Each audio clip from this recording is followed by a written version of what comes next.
So today I'm filming my highlighter collection video. So to get started, I guess I will start with what I have and then I'll go through my favorites.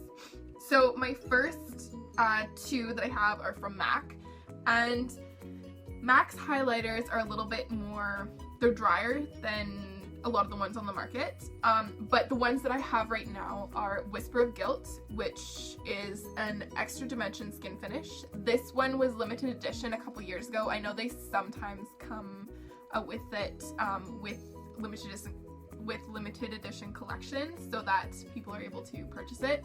If not, I'm sure like eBay or Amazon could have some. You're gonna pay a little bit more than normal price because it is a limited edition product. So Whisper of Guilt, it's a really pretty gold toned highlighter. It looks great in the summertime on tan skin. It would work for fair to medium skin tones. Dark skin tones I think it would work for, but it might be a little bit too light. And then super fair skin tones, it'll be a bit too yellow on you because it does have like a gold tinge to it. But I love wearing this one in the summer, and this one is a huge popular product from MAC. I know everyone wants to get their hands on it. And the second one that I have is, it's a permanent item from MAC. It is, and this one is called Soft and Gentle, and it's a mineralized skin finish. So this one you can pick up anytime from MAC. From what I know, mineralized skin finishes are baked products, so this is a baked highlighter. It, as you can see, is, let me just open this one up, is a little bit less shimmery than Whisper of Guilt, but this one, Soft and Gentle, is a really pretty daily highlight.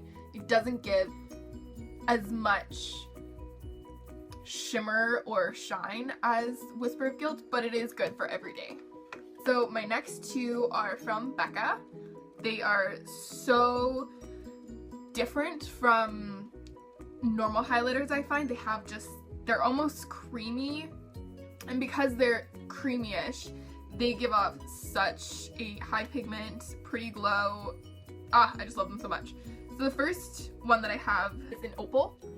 This one is a permanent item. It's a really pretty, oh, I don't want to blind you. It's a really pretty daily highlight. It has a light gold tinge to it. So Whisper of Guilt has a gold, like bright gold tone to it. This one is a little bit lighter. I would say as a white gold. So yeah, I love this one. And then the next one, you probably guessed, is Champagne Pop, which was Jaclyn Hill's collection with Becca. I don't even know, I could say so much about this. It is the most different highlight that I own, but it's definitely probably one of my favorites. It has a pinky tone to it, but it doesn't show through. It has a slight peach tone to it, again, but it doesn't show through, so that, your face is not going to look peachy when you have this on. It's so stinking beautiful. I don't know about different skin tones. I've really only used it on myself, so I'm not sure lighter skin tones, darker skin tones, how it would look. I'm guessing darker could wear this later. I know she formulated it to work with lighter skin tones, but I've also heard people having issues with it on their light skin. But regardless, I can't say enough good things about this. It is so pretty. It is so worth the money. Jaclyn Hill did a great job on this. I know I'm kind of late on the train discussing this, but whatever.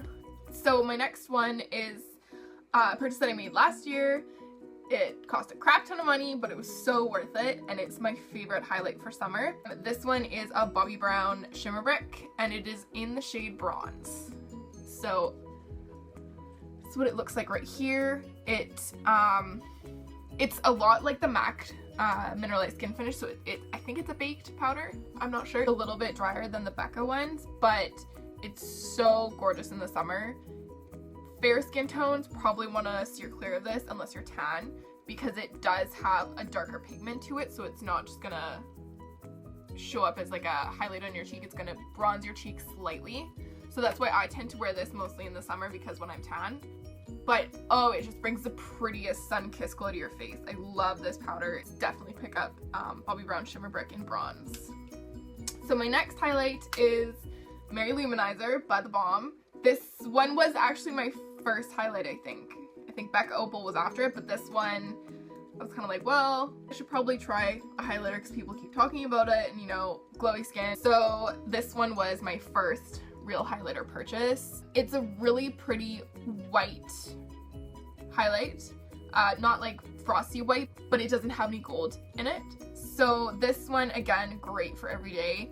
Don't pack it on though, because it is super, super pigmented, but I love this powder. It's almost like the Becca one's, a little bit creamy, so it does come up with a lot of pigmentation and a lot of shimmer, which is great. I love it. So next I have the Hourglass Ambient Lighting Palette, and I really want to try these powders because I have super oily skin, so I was a little bit scared when I first started highlighting my face that it would bring out the oil. So I wanted to purchase the Hourglass palette because I knew that it wasn't as shimmery and it wasn't as kind of metallic as a lot of the highlighters on the market. So this palette, or Hourglass Ambient Light powders, were created to reflect light off the face, be used as a face powder, not necessarily a highlight. So I've heard Jaclyn Hill say that they were really great on brides.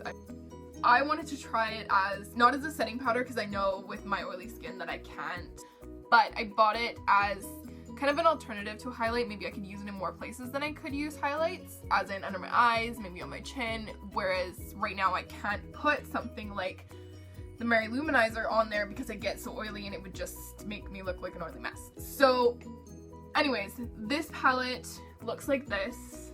You get 3 of the ambient lighting powders in the palette. So you have dim light, incandescent light, and radiant light. So the way I use this right now is I take a flat brush like this, and I either dip it in both or dip it in all 3, and I tend to use this under my eyes as a setting powder because it really brings out your eyes, especially if you're doing your makeup early in the morning. It really brightens up your eyes and brings life to them underneath. But I will tend to go over it with a Becca powder just to bring a little bit more life to it. But I really like these for under the eye highlights, a little bit down the bridge of the nose. It doesn't bring any attention to my oily skin, I find. So yeah. And I just wanted to talk about one more product that is not meant technically to be a highlight. It's actually an eyeshadow, but I used it as a highlight when I first bought it. Holy crap, so pretty. So this is the Kat Von D, what is it? Metal Crush eyeshadow in Thunderstruck. I know this is sold out everywhere because people love this as an eyeshadow, which it is gorgeous as an eyeshadow. But as I highlight, I use a small fluffy brush, so not a big highlight brush that I would normally use for like something like this. And I tend to use this on the very, very tops of my cheekbones to make the highlight pop even more. So I'll put down a powder like MAC Whisper of Guilt, and then I'll top it off with this Kat Von D Thunderstruck shadow, and it just like brings so much more highlight to the face and makes it look so much more lively. I really like this as like, I guess I would call it as a highlighter topper. Who knows? So my stupid ass forgot one more highlighter that I actually love. So this is actually a different day. Fast forward one day.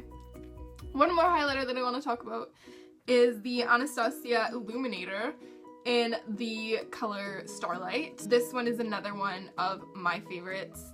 It is a silver, white gold, more silver toned though, highlight. And I would say it performs a lot like the Mary Luminizer by The Balm highlight. It's really gorgeous on the tops of your cheekbones. If you're tan in the summer, I would more so go with a more golden toned highlighter, just because this is gorgeous in the winter time when you want kind of like a frosty glow, but in the summer you want warmth and sunlight to your face, so I wouldn't necessarily wear this as much in the summer as I would in the winter / fall. But regardless, the illuminators are really pretty powders. They're a little bit drier than the Becca powders, but they're gorgeous nonetheless. So now onto my favorites. I probably already mentioned it, but my favorite highlighters are the Becca ones. I love these. I want to get more, but they're really expensive, but I really like them. But my all-time favorite is Champagne Pop, for sure. It is so different. It's so gorgeous. Spring, summer, winter, fall. I love it. I love it so much. Right here is a swatch of the full colors. It's kind of hard to get highlights on camera because they're not supposed to be super pigmented. But right here we have Mary Luminizer by The Balm. And then this one is Becca Opal. This one is Bronze Shimmer Brick by Bobbi Brown. And as you can see, this one is the darkest of all of them. Right here is Starlight by Anastasia. This one's the lightest of all of them, a silver tone. Right here is Soft and Gentle by MAC. And then right here you've got Whisper of Guilt by MAC. And finally, Champagne Pop by Jaclyn Hill and Becca.